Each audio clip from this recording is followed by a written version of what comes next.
December 7న Telangana వ్యాప్తంగా ప్రయాణాలు బంద్. అవును. మొత్తం ఎందుకంటే ఆటోలన్నీ కూడా బంద్ అయితే చేస్తున్నారు. రాష్ట్ర వ్యాప్తంగా ఆటోలైతే ఎక్కడ కూడా తిరగవనమాట.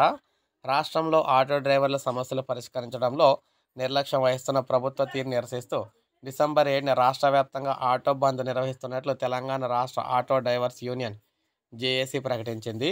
ఈ మేరకు సోమవారం ఖైరతాబాద్ రవాణా శాఖ కార్యాలయంలో రవాణా శాఖ జాయింట్ కమిషనర్ రమేష్‌కు సమ్మెస్ నోటీసులు అయితే అందించారు. ఈ సందర్భంగా మాట్లాడుతూ ముఖ్యంగా ఎట్టి పరిస్థితుల్లో కూడా సమస్యలు పరిష్కరించాలని లేని పక్షంలో ధర్నాలు, నిరసనలు, ర్యాలీలు, వినతి పత్రాలు అందజేసినా కూడా పట్టించుకోలేదని, అందువల్ల రాష్ట్ర వ్యాప్తంగా బంద్ అయితే చేస్తున్నామని చెప్పేసి చెప్పారనమాట. సో, ఖచ్చితంగా ఆటో డ్రైవర్లకు సంబంధించి వారికి 10,00,000 ఆర్థిక సాయం అయితే అందించాలని, గ్రేటర్‌లో 20,000 కొత్త ఆటో పర్మిట్లు ఇవ్వాలని, యాక్సిడెంట్ బీమాకు 10,00,000కు పెంచాలని, సో, ఈ విధంగా వీరైతే కోరుతున్నారు. అదేవిధంగా ఎన్నికల్లో ఇచ్చిన హామీ మేరకు ఆటో డ్రైవర్లకు 12,000 ఆర్థిక సాయం అయితే చేయాలని చెప్పేసి వీరైతే కోరుతూ ఉన్నారు ఏటాన. సో, ఈ విధంగా మొత్తంగా 7వ తారీఖున రాష్ట్ర వ్యాప్తంగా అన్నీ కూడా బంద్ అయితే అవుతున్నాయి.